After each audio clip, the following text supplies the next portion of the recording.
सामीन अंबर आपकी होस्ट आपके पसंदीदा शो हेल्थ फॉर एवरीवन में इस वक्त आप हमें सुन रहे हैं लाइव हॉट एफएम 105 के स्टूडियो से। मेरा और आपका साथ 12 बजे तक रहेगा। हमेशा की तरह शो में शामिल रह सकते हैं, कॉल कर सकते हैं 021-111-000-105 के ऊपर। सामीन आज का हमारा शो लियाकत नेशनल हॉस्पिटल की जानब से पेश किया जा रहा है और 8 मार्च पूरी दुनिया में वुमेंस इंटरनेशनल डे सेलिब्रेट भी किया जाता है। और जब हम ख़वातीन की बात करते हैं तो ख़वातीन की सेहत एक बहुत ही एक अहम मौजू है, जिसमें अगर हम बात करें तो जिस्मानी सेहत, जहनी सेहत और इसमें बहुत सारे जज्बाती पहलू भी शामिल हैं। ख़वातीन की सिर्फ इनकी ज़ाती फ़लाह बहदूद के लिए ज़रूरी है, बल्कि इसका असर पूरी माशरती निज़ाम पर भी पड़ता है। अगर ख़वातीन की सेहत का ख़्याल रखा जाए तो इसका बराह रास्त फ़ायदा पूरे ख़ानदान, बल्कि मैं तो सिर्फ ये भी कहूँगी कि पूरी कम्युनिटीज़ पे इसका असर पड़ता है। तो ख़वातीन की सेहत का ख़्याल रखना ना कि सिर्फ ख़वातीन को ख़ुद भी ज़रूरी है कि वो ख़ुद अपना ख़्याल कैसे रखती हैं अपनी मसरूफ़ तरीन ज़िंदगी में, और घर वाले भी उनका ख़्याल कैसे करते हैं, क्योंकि एक औरत ना कि सिर्फ एक औरत तो है, लेकिन वो एक माँ भी है, एक बेटी भी है, एक बीवी भी है। तो उसके बहुत सारे खूबसूरत रिश्ते मौजूद हैं।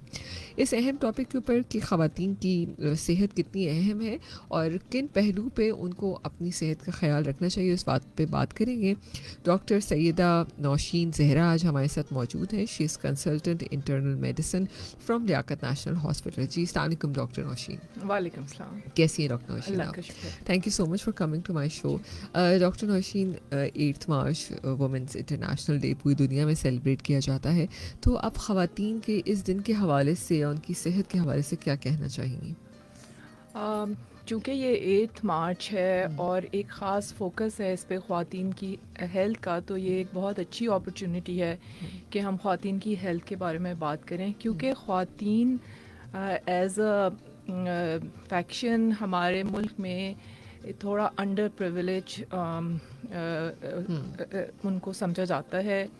और जैसे आपने कहा कि जो पूरा मुआशरा है उसका जो बेसिस, जो सब यूनिट होता है वो घर होता है, और एक घर को जो चलाने वाला जो मोस्ट इम्पॉर्टेंट एंटिटी है वो एक माँ है, एक औरत है। बाप भी बहुत इम्पॉर्टेंट है, लेकिन घर बनाने वाले, बच्चे पैदा करना और उनकी परवरिश करना, हमारा मुआशरा जो कल्चरली इसी तरह से हमें लेके चलता है।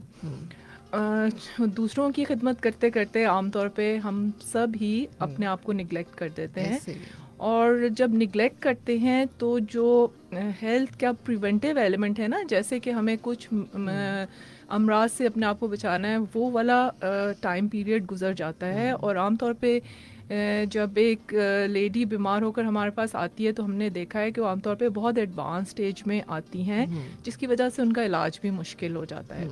तो ये एक बहुत बेहतरीन मौका है कि हम ख़वातीन से बात करें, उनको प्रिवेंटिव हेल्थ के बारे में बताएं।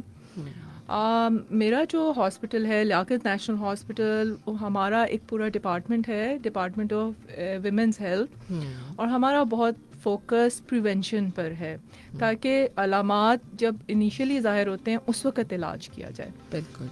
इस सिलसिले में मैं ये कहूँगी कि ज़ाहिर है, जैसे कि आपको पता है, prevention is better than health. तो अगर शुरू में ही कुछ स्टेप्स ले लिए जाएं तो बाद के मुश्किलात के लिए इंसान बच सकता है। बिल्कुल बिल्कुल, आप सही कह रही हैं, क्योंकि चाहे मैं हूँ, चाहे आप हों, चाहे जितने भी ख़वातीन हैं, हम रूरल एरियाज़ की भी बात करती हूँ, ख़वातीन सुबह से रात तक सिर्फ खिदमत में ही लगी रहती हैं। शायद उनको अगर सिम्टम्स हो भी रहे होते हैं तो शायद वो उसको इग्नोर कर देती हैं और फिर बहुत देर हो जाती है। अच्छा, हम बिल्कुल उनकी जिस्मानी सेहत की अभी हम उसमें डिटेल में बात करेंगे, लेकिन इसके साथ साथ जब में हम बात करते हैं जहनी सेहत की, मेंटल हेल्थ की, तो आप क्या समझती हैं कि इस वक्त एक औरत की मेंटल हेल्थ जिस्मानी सेहत के साथ साथ कितनी ज़रूरी है जहनी सेहत का होना? अच्छा, मैं वैसे आपको जैसे बताया कि मैं इंटरनल मेडिसिन से बिलोंग करती हूँ, लेकिन मुझे ऐसा लगता है कि मैं ज़्यादा प्रैक्टिस जो है, मेरी सारी प्रैक्टिस घूम रही होती है उनकी जहनी सेहत के इर्द गिर्द। औरत जो है एक बड़ी सोफिस्टिकेटेड, नाजुक एक एंटिटी है, और बहुत इमोशनल भी है। प्रैक्टिकल तो है लेकिन इमोशनल भी है, और जो इमोशंस होते हैं उनका इम्पैक्ट जिस्म पे आता है। अगर हम एक औरत का लाइफ साइकिल को देखें तो बचपन और फिर जवानी और फिर रिप्रोडक्टिव एज और उसके बाद जो है मेनोपॉज, तो बिल्कुल। हम देखेंगे कि औरतों का जो बायोलॉजी है वो साइक्लिकल है, एक साइकिल के इर्द गिर्द घूमती है और उसमें हॉर्मोन्स का बहुत इन्फ्लुएंस है। बिल्कुल। और ना सिर्फ इन्फ्लुएंस है बल्कि अप्स एंड डाउन्स होते हैं, एक स्टेबल हार्मोन लेवल नहीं रहता, साइकिल के दौरान अप्स एंड डाउन्स होते हैं और उसके साथ हमारे फिर इमोशंस भी इन्वॉल्व होते हैं। तो उसमें आपने देखा होगा ख़ास तौर पे ख़वातीन को मूड स्विंग्स होना, मूड के प्रॉब्लम होना, प्रेगनेंसी में उनकी एंजाइटी होना, स्ट्रेस होना, फिर चाइल्ड बर्थ में एक ख़ास किस्म का स्ट्रेस होता है, फिर बच्चों को पालने के दौरान भी, और कुछ पेक्यूलियर किस्म के उनके अपने भी डिजीज़ होते हैं, जैसे शुरू में जब बच्ची छोटी होती है उसको माहवारी आना, वो भी एक बहुत ऑफ एक कोर्स। माइलस्टोन होता है जो जहन के ऊपर असर करता है। तो mental health is very important और वो जिस्म पे भी उतना ही असर करते हैं जितना दिमाग पे करते हैं। बिल्कुल। बिल्कुल आप सही कह रही हैं। तो मेंटल हेल्थ ज़ाहिर है ऑफ कोर्स वेरी इंपॉर्टेंट, और इसको सही रखने के लिए ना कि उसको ख़ुद काम करने की ज़रूरत होती है बल्कि घर वालों का साथ भी बहुत ज़रूरी होता है। तो आप क्या समझती हैं कि वाकई के घर वाले इस चीज़ में साथ देते हैं आजकल के हमारे माशरे में? अच्छा, फ्रैंकली स्पीकिंग बहुत ही शाज़ो नादिर ही कोई स्पाउस होगा जो ये सोचेगा कि मुझे भी अपनी वाइफ की जो मेंटल कंडीशन है उसको अंडरस्टैंड करके चलना चाहिए। आमतौर पे लोग बहुत प्रैक्टिकल होते हैं, उन्हें प्रोडक्टिविटी चाहिए होती है, और ज़ाहिर है औरतों की जो एक मैं कहती हूँ घर में उनका काम काज है वो किसी लेबर से कम नहीं है, और वो बहुत लेबर इंटेंसिव काम होता है घर का, मगर वो उनसे एक्सपेक्ट किया जाता है कि 24/7 एंड 365 डेज वो बग़ैर छुट्टी करे काम करें।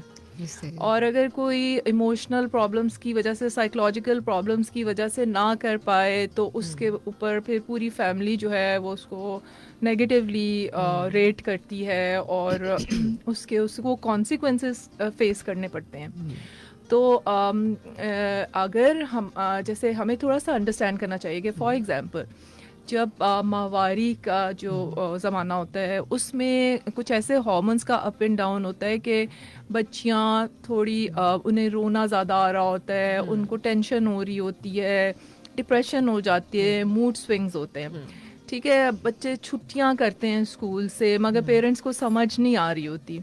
यही बात अगर समझी जाए तो हम उसे पॉजिटिवली उसको उस चीज़ को लें और उसको इनकरेज करें तो बच्चे के बहुत सारे प्रॉब्लम्स सॉल्व हो सकते हैं। सही बात है। इसी तरह जब ये हार्मोनल चेंजेस आ रही होती हैं, बॉडी में बहुत सी चेंजेस आ रही होते हैं, और बच्चियां और खैर बच्चे भी ने अपने बॉडी इमेज के बारे में प्रॉब्लम्स शुरू होते हैं, तो उस वक्त भी डिप्रेशन, टेंशन, एंजाइटी आ रही होती है। अगर हम उनकी प्रॉपर काउंसलिंग करें तो उसमें भी बहुत सारी चीज़ें बेहतर हो सकती हैं। इसी तरह प्रेगनेंसी में तो कई लोग बाकायदा डिप्रेशन में चले जाते हैं, जिसको पोस्ट, जैसे जब डिलीवरी होती है उसके बाद जो डिप्रेशन होती है उसको हम कहते हैं पोस्टपार्टम डिप्रेशन, यानी वो डिप्रेशन जो डिलीवरी के बाद होती है, और ये एक नोन एंटिटी है। यानी तो इसमें भी वही हार्मोन्स का एकदम से डाउन होना, मदर ज़्यादा आपको क्लिंगी लगेगी, रो रही होगी, इरिटेबल होगी, फस क्रिएट कर रही होगी, और लोग उसको समझ नहीं पाते।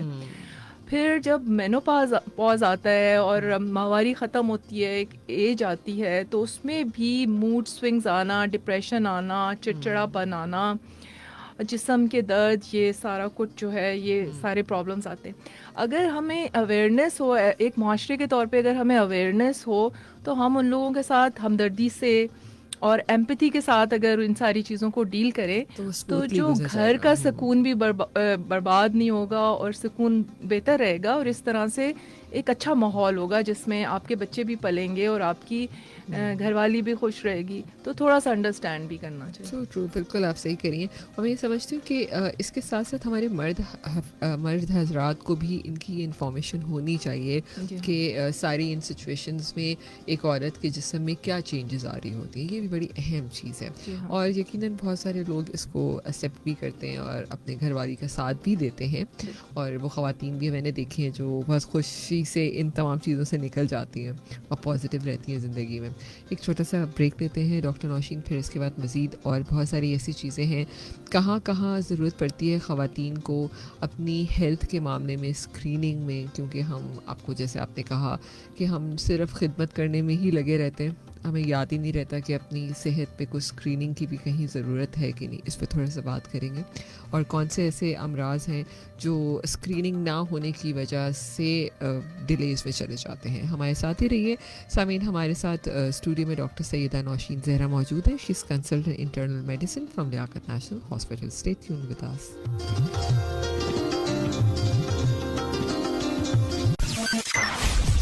We will be right back after this short commercial break.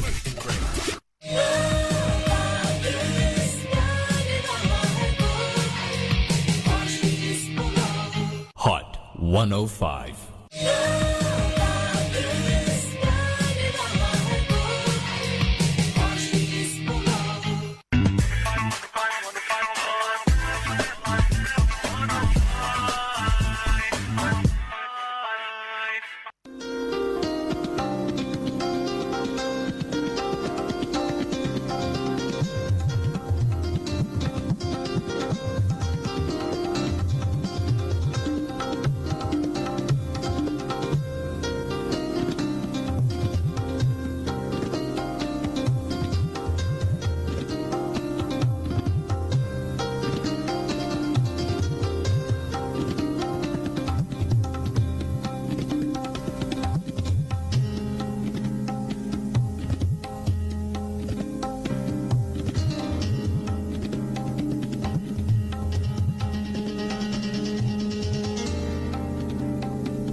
सामीन अंबर, आपकी होस्ट, आपके पसंदीदा शो हेल्थ फॉर एवरीवन में इस वक्त हम लाइव बात करें हॉट एफएम 105 के स्टूडियो से। मेरा और आपका साथ 12 बजे तक रहेगा। हमेशा की तरह आप भी हमारे शो में हिस्सा ले सकते हैं, कॉल कर सकते हैं हमें 02111000105 के ऊपर। और आज का हमारा ये शो लियाकत नेशनल हॉस्पिटल की जानिब से पेश किया जा रहा है। Doctor Syeda Nausheen Zahra, consultant internal medicine from Liaquat national hospital, हमारे साथ स्टूडियो में मौजूद हैं। ख़वातीन के आलमी दिन के हवाले से ख़वातीन की सेहत के ऊपर हमने बात की। ब्रेक से पहले हमने उनकी मेंटल हेल्थ की बात की और एक औरत की क्या अहमियत है इस दुनिया में, उसके ऊपर हमने बात की।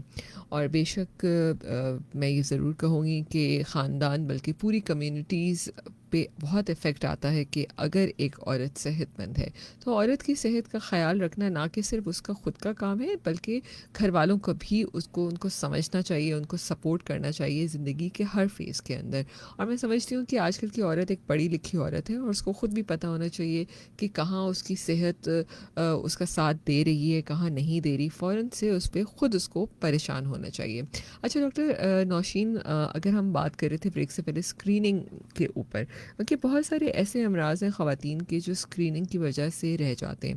जैसे मैं ब्रेस्ट कैंसर की बात करूं, इसके अलावा और भी बहुत सारी ऐसी चीज़ें हैं जो ख़वातीन अपनी स्क्रीनिंग पे कभी ध्यान नहीं देती हैं।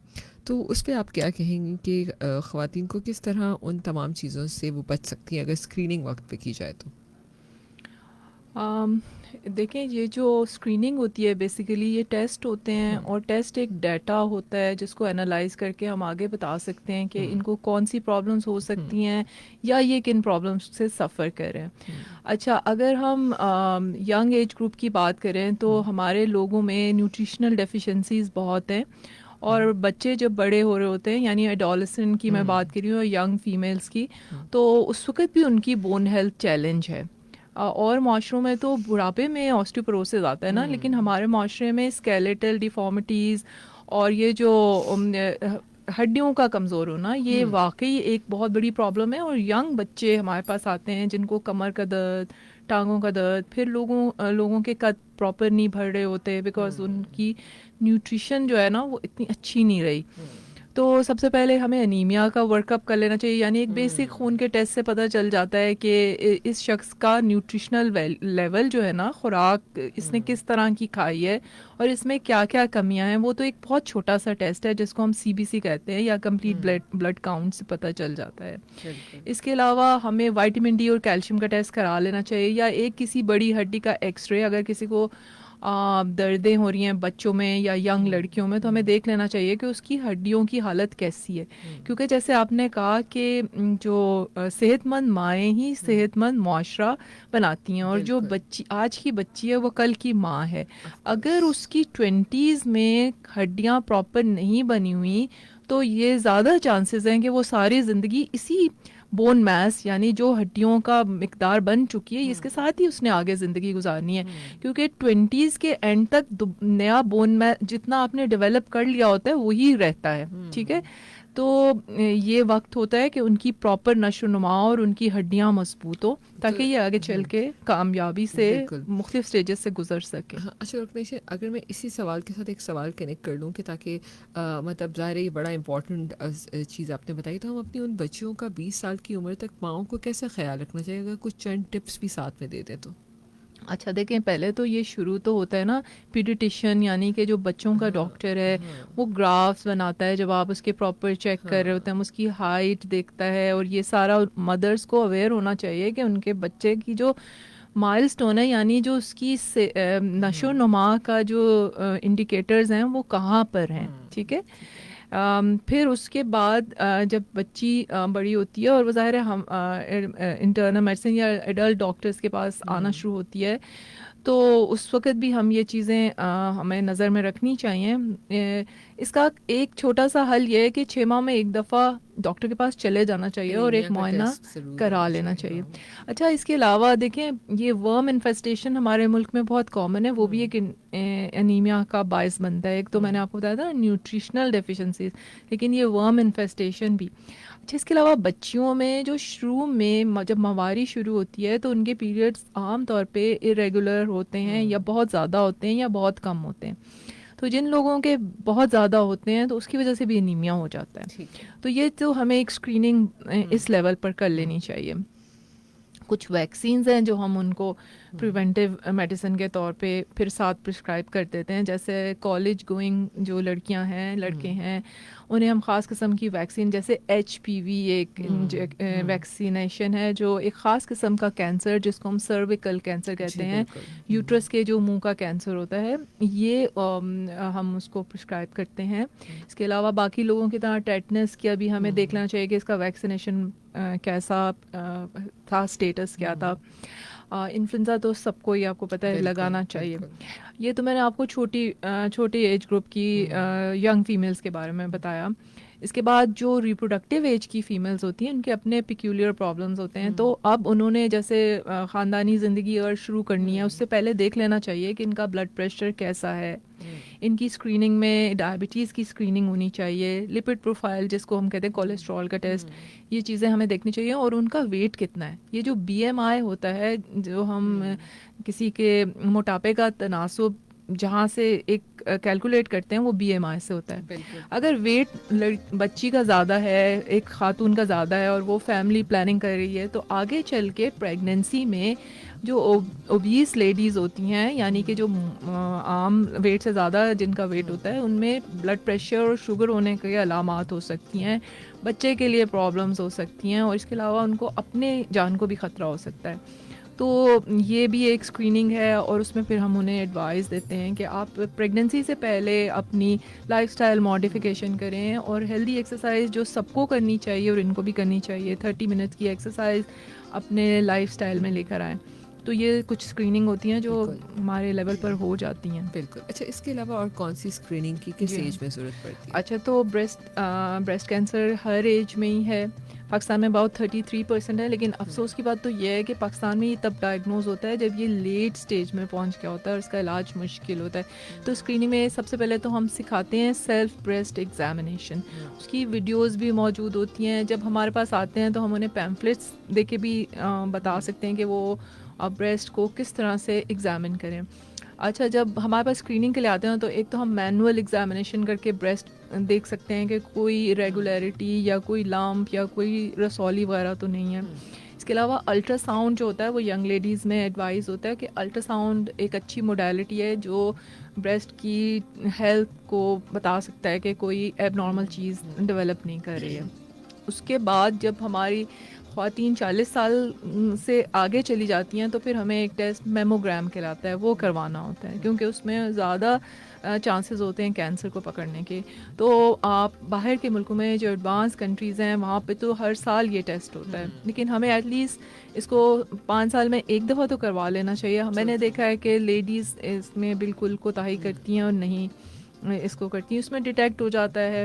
अच्छा, इसके अलावा जैसे मैंने आपको कहा था कि ये जो सर्विकल या यूट्राइन कैंसर्स हैं या ओवेरियन कैंसर्स हैं, बहुत बड़े हैं या आजकल जी हाँ, तो ये सिंपल टेस्ट हमें कुछ ब्लड टेस्ट होते हैं और कुछ अल्ट्रासाउंड होते हैं। अगर हमारे पास कोई आए मुआयने के लिए और हमें कहीं भी सस्पिशन हो तो हम अल्ट्रासाउंड बेसिक टेस्ट और एक ब्लड टेस्ट करके भी देख सकते हैं कि क्या सिचुएशन है।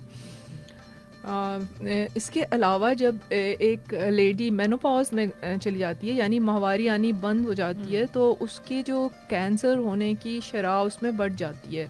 इसी तरह उसमें हार्ट डिजीज़ की शरह भी बढ़ जाती है, डायबिटीज़ होने की शरह भी बढ़ जाती है, स्ट्रोक होने की भी। तो उस वक्त तो हमें बड़ा थॉरो उनका एवेलुएशन करना होता है। इसके अंदर हम उनका जैसे कि ये जो रिप्रोडक्टिव सिस्टम है, यूट्रस, ओवरीज वगैरह, इन सब का एक अल्ट्रासाउंड करके देखते हैं, मेमोग्राम करके देखते हैं। और बोन हेल्थ के लिए हमारे पास एक टेस्ट है जिसको हम कहते हैं डेक्सा स्कैन। बिल्कुल। डेक्सा स्कैन हमें बता देता है कि इनमें ऑस्टियोपोरोसिस है या अभी इनकी सिर्फ हड्डी कमज़ोर हुई है और अभी ऑस्टियोपोरोसिस डेवलप नहीं हुआ, या इनकी हड्डी नॉर्मल है। जब हमारे पास ये इन्फॉर्मेशन आ जाती है तो हम ख़ास किस्म का इलाज उन्हें प्रिस्क्राइब करते हैं, जो मुख्तलिफ़ किस्म की दवाएं हैं। कुछ तो साल में एक दफ़ा लेनी होती हैं, कुछ 15 दिन में एक दफ़ा लेनी होती हैं। ये इनको बिस्फॉस्फोनेट्स कहा जाता है और ये हड्डियों को मजबूत करती है। तो जो आपने देखा होगा कि ओल्ड एज में लेडीज़ में फ्रैक्चर होने के चांसेस बहुत बढ़ जाते हैं, तो इन दवाओं से वो फ्रैक्चर का रिस्क जो है वो कम हो जाता है। बिल्कुल। हमारे पास कुछ मैसेजेस हैं, उस पर उन्होंने कहा है कि औरत को नाजुक ना बोलें क्योंकि औरत जो है वो मर्द से ज़्यादा मजबूत होती है। मर्द सिर्फ अपनी फ़िज़िकल ताकत से तो थोड़ा मजबूत हो सकता है, लेकिन इमोशनली औरत से कोई ज़्यादा स्ट्रॉन्ग नहीं हो सकता। ये बात सही है? अच्छा, मैं उसकी सिर्फ फिज़िकल जो है ना औरत की हालत, जो उसका मसल मैस है, जो उसकी मस्कुलर पावर है, या ये मैं इस हिसाब से उसे नाजुक कह रही थी। डेफिनेटली ऑफ कोर्स औरत की जी हाँ, लेकिन जो इमोशनली बहुत स्ट्रॉन्ग होते हैं ना, उन्हीं का ब्रेक होने का भी ज़्यादा चांस होता है, इसीलिए हमें उन्हें ज़्यादा लुक आफ्टर करना होता है। क्योंकि लेडीज़ के ऊपर बहुत बोझ होता है, मर्द के ऊपर सिर्फ एक बाहर का बोझ होगा, जी उसने जॉब करनी है, उसके बाद आमतौर पे घर पे आके इतनी रिस्पॉन्सिबिलिटीज़ नहीं शेयर कर रहे होते। कुछ करते भी हैं, मैं सिर्फ प्रोटोटाइप की बात। सही बात है। आजकल खैर मैंने ये भी देखा है, बहुत सारे मर्द ऐसे जो ख़वातीन को घर में भी उनका हाथ बटाते हैं। बिल्कुल बिल्कुल बिल्कुल। और बिल्कुल आप सही ये कह रही हैं कि औरत जो है उसको घर का, वो आपने जैसे कहा कि वो लेबर से कम वो काम नहीं होता, कि हर काम करना पड़ता है। और लेबर को तो हफ्ते में एक छुट्टी मिलती है, कोई छुट्टी नहीं मिलती, तो औरत को तो एक छुट्टी भी नहीं मिलती। एक सवाल लेते हैं, अगर आप पहन लीजिए। जी अस्सलाम वालेकुम। हेलो जी अस्सलाम वालेकुम। वालेकुम सलाम। मैं नसीम साहब की खिदमत में भी सलामत करता हूँ, उन जुम्मे मुबारक। अच्छा, मैं दादी से सवाल करना चाह रहा था जी कि लड़की की सही एज शादी की क्या है और लड़की किस उम्र में बच्चे को जन्म देने की काबिल बनती है और इससे इसकी सेहत पे कितना असर होगा, इसके बारे में जरा बता दीजिएगा, नवाजिश होगी। बहुत शुक्रिया। अभी हमारे पास एक छोटा सा ब्रेक है डॉक्टर नौशाद। इसके बाद बहुत अच्छा इनका सवाल है कि शादी की सही उम्र क्या है और कब वो प्रोडक्टिव एज में इसमें एंटर हो सकती है। तो हम ब्रेक लेते हैं, फिर इसके बाद वापस आते हैं। Stay tuned with us.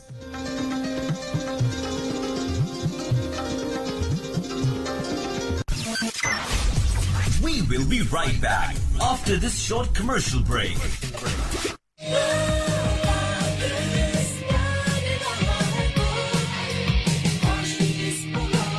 Hot 105.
जी, अस्सलाम वालेकुम। सामी नंबर आपकी होस्ट आपके पसंदीदा शो हेल्थ फॉर एवरीवन में doctor Syeda Nausheen Zahra, consultant internal medicine, आज हमारे साथ स्टूडियो में मौजूद है। अच्छा, ब्रेक से पहले कॉलर की कॉल थी कि पैदाइश बच्चे की उम्र, मतलब लड़की की शादी की उम्र क्या होनी चाहिए?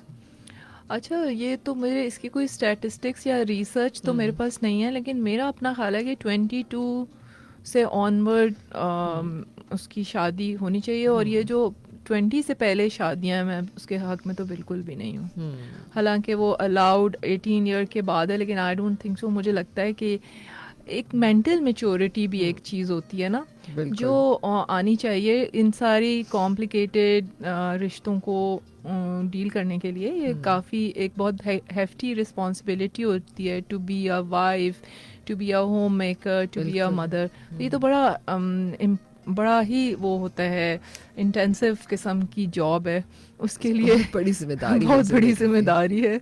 और ये वही आई है। नो। और फिर हमारे मास्टर में लोगों की एक्सपेक्टेशंस भी बहुत ज़्यादा होती हैं डॉक्टर नौशीन, जी हाँ, कि एक मासूम सी लड़की अभी जो कॉलेज और यूनिवर्सिटी हाँ, से खेल कूद के निकली निकली होती है, है। अभी ज़िंदगी में मज़ा करने के बारे में सोचती है, तो उसको इन तमाम जिम्मेदारियों में डाल दिया जाता है। जी हाँ, बिल्कुल।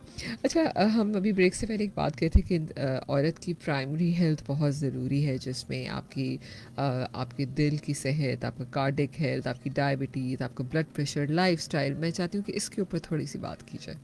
अच्छा, मैं ना सारा रेफरेंस पाकिस्तानी लेडीज़ के हिसाब से बात करूँगी। हमारी कुछ रिसर्च भी बताती है और कि हमारे मुल्क में कार्डियक हेल्थ लेडीज़ की मर्दों से ज़्यादा ख़राब है। अब ये बड़ी एक हैरानकुन बात है। जो रिसर्च अवेलेबल है वो ये बता रही है कि लेडीज़ में कार्डियक प्रॉब्लम्स जो हैं वो ज़्यादा फेटल होते हैं एज़ कम्पेयर टू मैन। यानी अगर किसी को हार्ट अटैक आया है तो एक खातून का उससे ज़्यादा बीमार होने का या मरने के चांसेस ज़्यादा हैं। अब ये क्यों है? अच्छा, इसकी बहुत सारे रीज़न्स हो सकते हैं। एक जो हमारा लाइफस्टाइल है हमारी लेडीज़ का, उसमें एक्सरसाइज बहुत कम है। उसकी बहुत सारी कल्चरल और सोशल भी वैल्यूज़ उसके फैक्टर्स हैं कि जैसे अकेला आप नहीं, बहुत सारे तबकों में तो आप आराम से चले जाते हैं। मैं मेजॉरिटी की बात कर रही हूँ कि अकेले वॉक करने जाना मायूब समझा जाता है। जिम इतने लोग नहीं ज्वाइन कर रहे होते, और पार्क में भी जाना हो तो उनको एक वो शेपरॉन चाहिए होता है ना, कि कोई साथ जाए। तो इस वजह से उनकी वो वाला स्टाइल नहीं बिल्ट होता जिसमें रेगुलर एक्सरसाइज होती है। और जैसे साइंस कहती है 30 मिनट की एक्सरसाइज हर शख्स को चाहिए होती है, और एक्सरसाइज ऐसी होनी चाहिए कि उसमें पसीना आ जाए। बिल्कुल। वो जो आप हल्का हल्का चल रहे हैं, टहल रहे हैं, ये एक्सरसाइज नहीं है। अब कुछ लेडीज़ कहती हैं हम तो सारा दिन घर में काम करते रहते हैं तो हमारी तो एक्सरसाइज होती है। तो देखें, एक्सरसाइज के कुछ पैरामीटर्स हैं।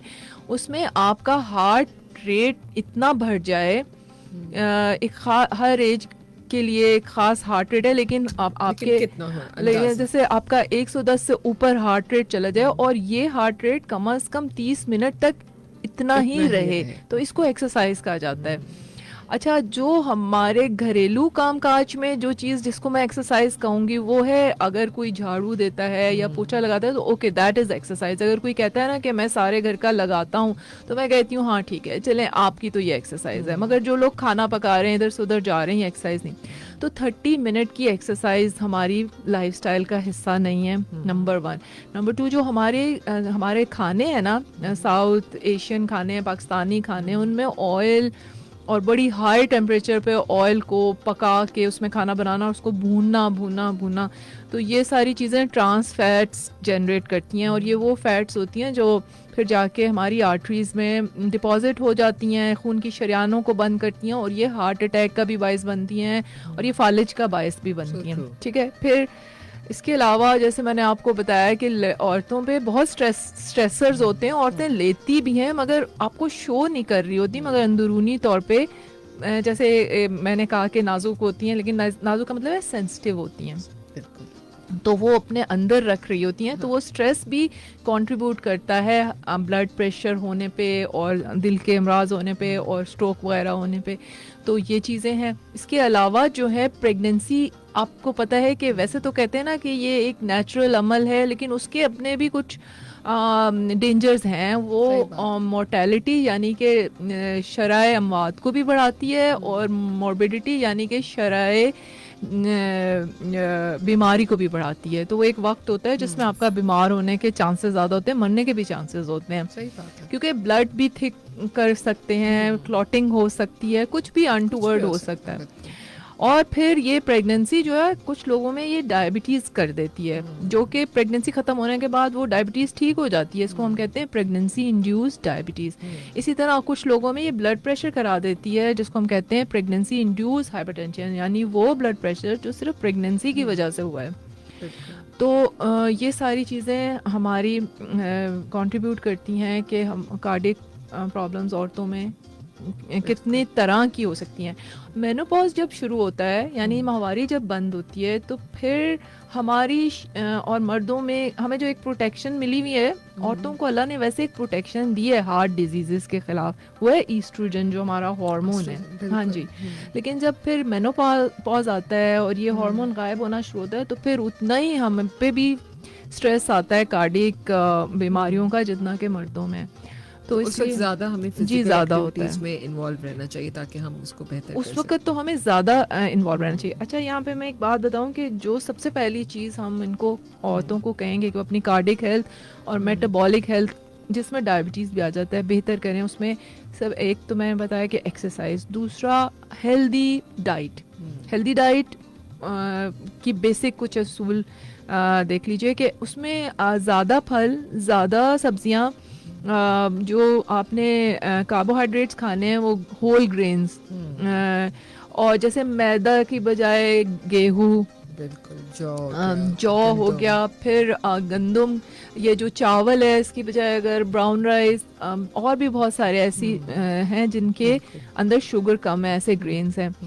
और जो हम गोश्त लें तो फिर वो लीन प्रोटीन्स हैं, जैसे चिकन है, फिश है, और मीट खाएं ज़रूर, लेकिन मीट जो है हफ्ते में जो रेड मीट होता है 1 या 2 दफ़ा, और कोशिश करें कि फ़ैट का उसमें कंटेंट कम हो।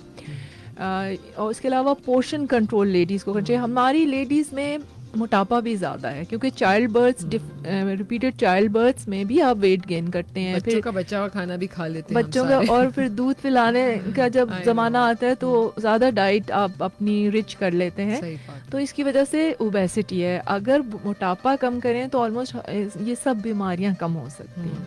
So true. एक कॉल लेते जी। अस्सलाम वालेकुम। अस्सलामुअलैकुम जी। ये अभी ब्राउन राइस का जिक्र हुआ है, तो ब्राउन राइस तो मिलता ही नहीं बाजार में, नहीं, हर कहाँ जगह मिलता है? आराम से मिल जाता है। बिल्कुल, आप किसी भी स्टोर पे चले जाएं, हर जगह मिलता है आराम से। नहीं, मैंने तो कई जगह मालूमात की हैं, होता ही नहीं है। इम्तियाज़ पे बहुत सारे और स्टोर्स हैं, बड़े बड़े स्टोर्स पे जाएं, हर जगह मिल जाता है। अच्छा, मैं इनको ये बताना चाहूँगी कि ब्राउन राइस को आप फोकस ना बनाएं। हमारे अपने बहुत सारे ऐसे गेहूँ हैं जो हम इस्तेमाल करें, ऐसे अनाज है, जैसे आपके हमारे पास जौ है, हमारे पास ओट्स हैं, हमारे पास बाजरा है, जिसको मल्टीग्रेन ब्रेड कहते हैं, उसमें ये सारी चीज़ें उन्होंने मिलाई हुई होती हैं। तो ये तो नहीं, हमारे असल पास में मैं जो चावल की बात कर रहा था, मुझे चावल का बहुत शौक है। तो चावल में भी सफ़ेद चावल एक तो आता है, दूसरा ये कि ब्राउन राइस का भी मैंने मैगजीन में भी पढ़ा था पहले।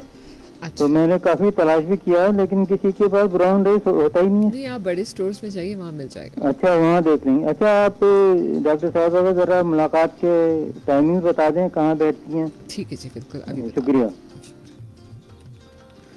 जी। डॉक्टर साहिबा, आपका टाइमिंग क्या है लियाकत नेशनल में बैठने की? लियाकत नेशनल में मैं मंडे, वेंसडे, थर्सडे, फ्राइडे मौजूद होती हूँ। मेरे टाइमिंग्स वैसे फ्लक्चुएट करते हैं। मॉर्निंग क्लिनिक्स मेरे ट्यूसडे और फ्राइडे होते हैं, और मेरे इवनिंग क्लिनिक्स मंडे, वेंसडे और थर्सडे होते हैं। अच्छा डॉक्टर नौशीन, आपने एक बीच में एक सवाल इससे रिलेटेड है, अच्छा सवाल है। जब यूजली एक औरत मेनोपॉज के एज में एंटर होती है और उससे उसको गुजरना होता है, तो बहुत सारी चेंजेस आ रही होती हैं आपके जिस्म में, जिससे एक औरत परेशान भी हो रही होती है, लेकिन उसको हैंडल कैसे करना है, क्योंकि बहुत सारे लोग कहते हैं कि जी आपको हार्मोनल थेरेपीज़ लेनी है, लेकिन कुछ लोग कहते हैं कि उसकी ज़रूरत नहीं है, आप ख़ुद अपने सेहत का ख्याल उस पर रख सकते हैं। तो क्या उस पूरी ड्यूरेशन में औरत को क्या करना चाहिए? अच्छा, ये बहुत अच्छा सवाल है और ये इतना एड्रेस नहीं होता, और औरतें खामोशी के साथ जो है ना वो अपनी तकलीफ़ बर्दाश्त कर रही होती हैं। हमारे पास पेशेंट आ रही होती हैं, असल में तो सिर्फ मेनोपॉज होता है, लेकिन कभी लग रहा होता है उनको कि उनको थायराइड का मसला हो गया है या उनको कोई ऑटो इम्यून डिजीज़ हो गया है। तो और औरतों के साथ ना एक बहुत नाइंसाफ़ी हुई है दुनिया भर में। वो ये है कि एक रिसर्च हुई जिसमें कहा गया कि हार्मोन रिप्लेसमेंट थेरेपी औरतों के लिए अच्छी नहीं है। ये 90s में ये सारी रिसर्च हुई, और हमें भी जब हम स्टूडेंट थे या हम यंग डॉक्टर थे, हम ट्रेन हो रहे थे, तो हमें बताया गया कि इसके बहुत साइड इफ़ेक्ट्स हैं। हम भी अपने पेशेंट को नहीं ऑफ़र करते थे या बहुत कम ऑफ़र करते थे, लेकिन अब सडनली पता चला है कि वो रिसर्च थोड़ी फॉल्टी थी, उसमें जो फलां चीज़ें थी वो नहीं कही गई थी, और इनफैक्ट ये हार्मोन रिप्लेसमेंट थेरेपी औरतों के लिए बहुत कारआमद है। अब जिन लोगों को हमने नहीं दी थी उनके तो साथ ज़्यादती हो गई, सही बात है, लेकिन मैं समझती हूँ कि देनी चाहिए, मगर ये एक बड़ा सोफिस्टिकेटेड प्रोसीजर है। इसमें हमें पहले कुछ स्क्रीनिंग करनी होगी। फॉर एग्ज़ाम्पल हमें उनकी जो यूट्राइन हेल्थ है, यानी यूट्रस को एक दफ़ा स्कैन कर लेना होगा। इसके अलावा ब्रेस्ट का एक पूरा जैसे वर्कअप मैंने आपको बताया था ना, अल्ट्रासाउंड और मेमोग्राम वगैरह कर लेना चाहिए। इसके बाद हमें ज़रूर इंट्रोड्यूस करनी चाहिए, और ये उस वक्त इंट्रोड्यूस कर देनी चाहिए जब अभी सिम्टम्स शुरू हो रहे होते हैं, माहवारी रुकी नहीं होती, मगर हॉट फ्लशेस आ रहे होते हैं, मूड चेंजेस आ रहे होते हैं, स्लीप डिस्टर्बेंसेस हो रही होती हैं, फिटीग हो रही होती है। हमें उस वक्त इंट्रोड्यूस कर देनी चाहिए, क्योंकि जो नई स्टडीज़ आ रही हैं वो ये बता रही हैं कि अगर आप इसे बर वक्त स्टार्ट करें तो डिमेंशिया का रिस्क कम हो जाता है। डिमेंशिया आपको पता है ना, जो लोग बिल्कुल भूल जाते हैं और उनका नर्वस सिस्टम बिल्कुल काम नहीं कर रहा होता, और वो डिमेंशिया का रिस्क कम हो जाता है, बोन फ्रैक्चर्स का रिस्क कम होता है, कार्डियक प्रॉब्लम्स का रिस्क कम होता है। हाँ, ये क्या करती हैं, ये दवाएं थोड़ा सा क्लॉटिंग का जो एक ख़तरा होता है जिस्म में वो बढ़ाती हैं, लेकिन जितने ये फ़ायदे करती हैं उसमें वो ख़तरे को मोल लेने में मेरे ख़्याल में तो कोई हर्ज नहीं है। हाँ, किसी की फैमिली हिस्ट्री है अगर कि उसमें ब्रेस्ट कैंसर्स की हिस्ट्री है, स्ट्रोक की हिस्ट्री है, तो उन लोगों में भी हमारे पास ऑप्शंस हैं कि हम ओरल ना दें, हम उनको कोई और तरह का हार्मोन रिप्लेसमेंट, लेकिन hormone replacement is the thing to do, करना चाहिए। जी बिल्कुल, आप सही करिए। एक दफ़ा मैं शो करी थी तो एक डॉक्टर ने मुझे कहा कि अगर आपकी नज़र कमज़ोर हो जाए तो आप क्या करेंगी? मैं कहा चश्मा पहनूंगी। अगर आप चश्मा ना पहने तो मैंने कहा नहीं, ऐसा तो नहीं हो सकता, मैं चश्मा तो मुझे पहनना ज़रूरी है, नज़र कमज़ोर होगी। तो इसी उस पर कहा कि जब ऑस्ट्रोजन जब आपकी ओवरीज प्रोड्यूस करना ही बंद कर दे तो फिर हार्मोनल थेरेपी क्यों ना ली जाए। बिल्कुल ठीक है, तो ये बिल्कुल आपने ये बात सही की। बहुत सारे इसके साथ आपने वो भी बताया कि हमें स्क्रीनिंग टेस्ट भी करने होंगे। Very true. एक छोटा सा ब्रेक लेते हैं, फिर कुछ और अच्छी सी बातें करेंगे हमारे साथ ही। बल्कि एक कॉल ले लेती हूँ होल्ड पे काफ़ी देर से। जी अस्सलाम वालेकुम। जी वालेकुम सलाम। मुझे वाजिद रमजान कहते हैं, सदाबाद बल्लेटन कराची से। जी वैज साहब। ये मेरा भांजा अली गोलीमार में रहता है। ठीक है। उसकी शादी को 7 साल हो गए। ओके। अब उनकी औलाद नहीं है। ठीक है। टेस्ट कराए दोनों के, बिल्कुल सही, कोई उनमें खराबी नहीं, कोई उनमें कमी नहीं है। ठीक है। तो क्या ये अब साइंस ने इतनी जदीद तरक्की की है, तो क्या ये तो मैंने सुना है कि भाई कुछ होता है कि भाई माँ बन और औरत माँ बन जाती है कि साइंसी तरीके से। बिल्कुल इस पे बात तो ये जरा बताओ ना मेरे को। ब्रेक के बाद, हाँ ब्रेक के बाद इस पे बात करते हैं। चलो सही है बात।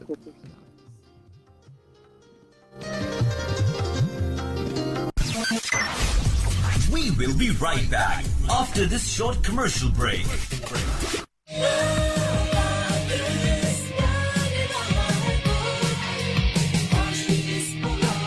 Hot 105.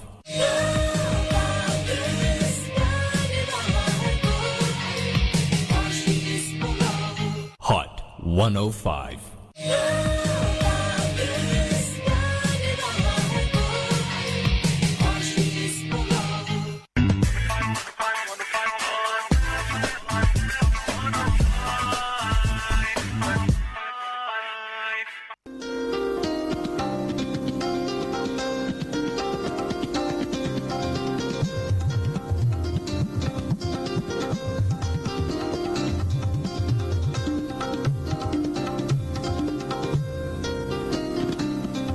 सामी नंबर आपकी होस्ट आपके पसंदीदा शो हेल्थ फॉर एवरीवन में हमारे साथ डॉक्टर सईदा नौशीन ज़हरा मौजूद हैं, consultant internal medicine from Liaquat national hospital.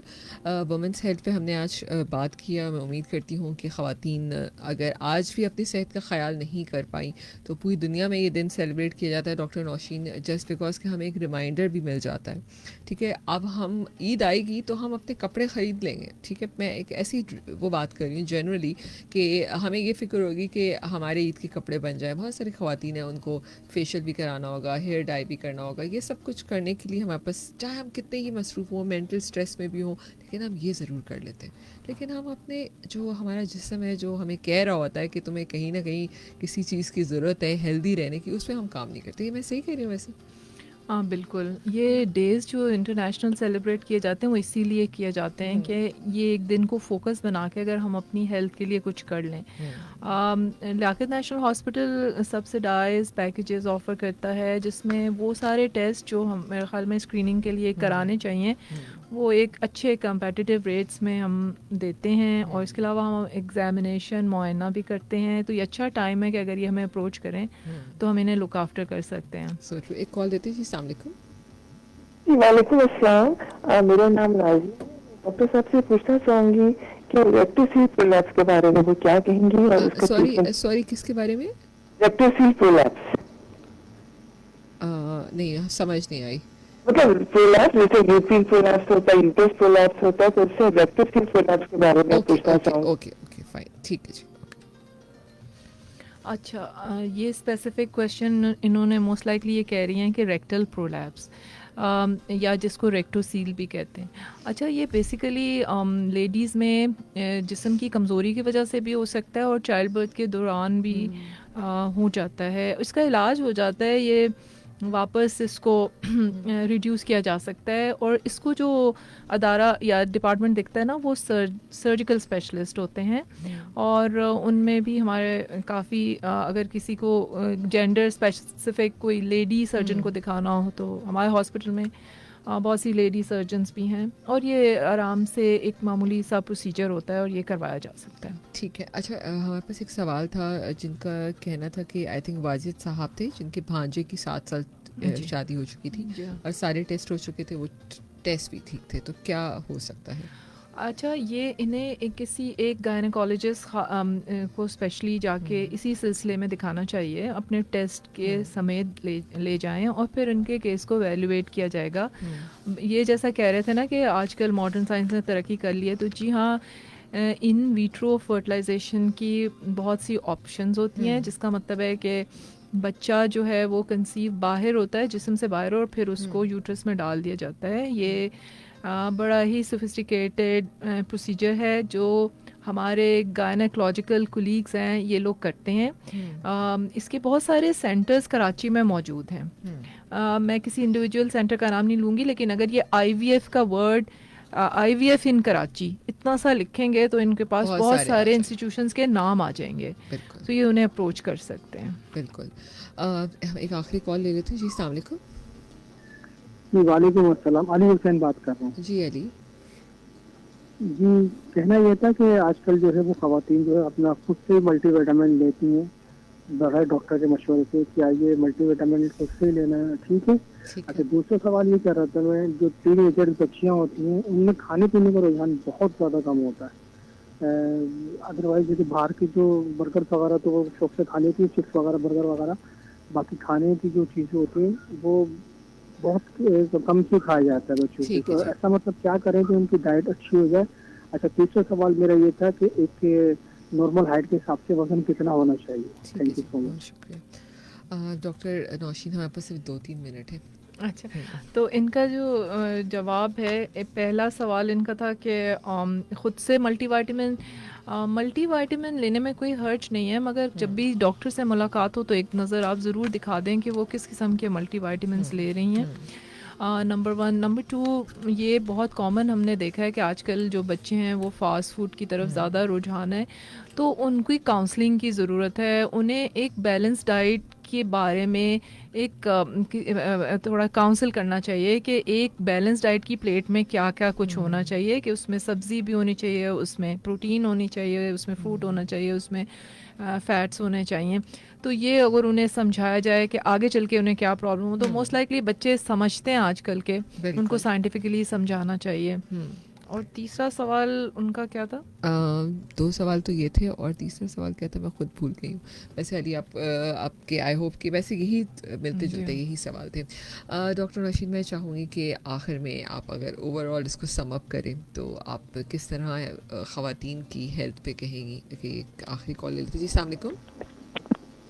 जी अली से बात कर जी अली, क्या आखिरी सवाल था आपका? जल्दी से। सवाल मेरा ये था कि नॉर्मल हाइट के हिसाब से वजन ठीक। कितना होना चाहिए? ओके, जैसे 8 फीट हाइट है लेडीज, मैं समझ गई। खवातीन तो यही समझती हैं जैसे हम मोटे हो रहे हैं, मोटापा तो उसके हिसाब से बिल्कुल बता बिल्कुल रहे हैं। बिल्कुल। ओके, आई थिंक BMI के बारे जी में। हाँ, तो ये एक फॉर्मूला होता है। ये आपकी जो हाइट होती है और आपका जो वज़न होता है ना, वज़न को हाइट से डिवाइड किया जाता है और इसको कहते हैं BMI। तो हर इंसान का मुख्तलिफ होता है। आप कहीं से भी गूगल करें BMI तो वो आपका एक कैलकुलेटर निकल आएगा, उसमें आप वेट डालें और हाइट डालें। हाइट जो है ना वो सेंटीमीटर में डालनी है और उसका स्क्वायर लेना है, तो ये वो आपको कैलकुलेटर कैलकुलेट करके दे देगा। अच्छा, जो नॉर्मल है वो 18 से 24 के बीच में है, ठीक है। और 28 से ऊपर जो होता है उसको मोटापा कहते हैं। ये इंटरनेशनल स्टैटिस्टिक्स, पाकिस्तानी और एशियन लोगों के लिए अब 24 भी कहा जा रहा है कि 24 से ऊपर मोटापा है। तो okay, thank you so much doctor Nausheen. Please आखिर में कुछ कहना चाहेंगे? मेरा फाइनल अगर एक वर्ड में कहूँ तो मैं यही कहूँगी कि prevention is better than cure. अपने लिए आज सोचें, अपने बेसिक टेस्ट कराएं, हेल्थ स्क्रीनिंग कराएं, अगर कोई मसले हैं तो उनका इलाज कराएं ताकि जल्द इलाज से रिकवरी भी जल्दी होगी, और अगर आप लेट आएंगे तो फिर it will be too late. Thank you so much for coming. और कैसा लगा आपको शो पे आके? रेडियो की इम्पोर्टेंस पे कुछ कहेंगे? मुझे बहुत अच्छा लगा। मेरी लाइफ में तो रेडियो की बहुत इम्पोर्टेंस है, बिकॉज मैं सुबह जब ड्राइव करती हूँ तो मैं रेडियो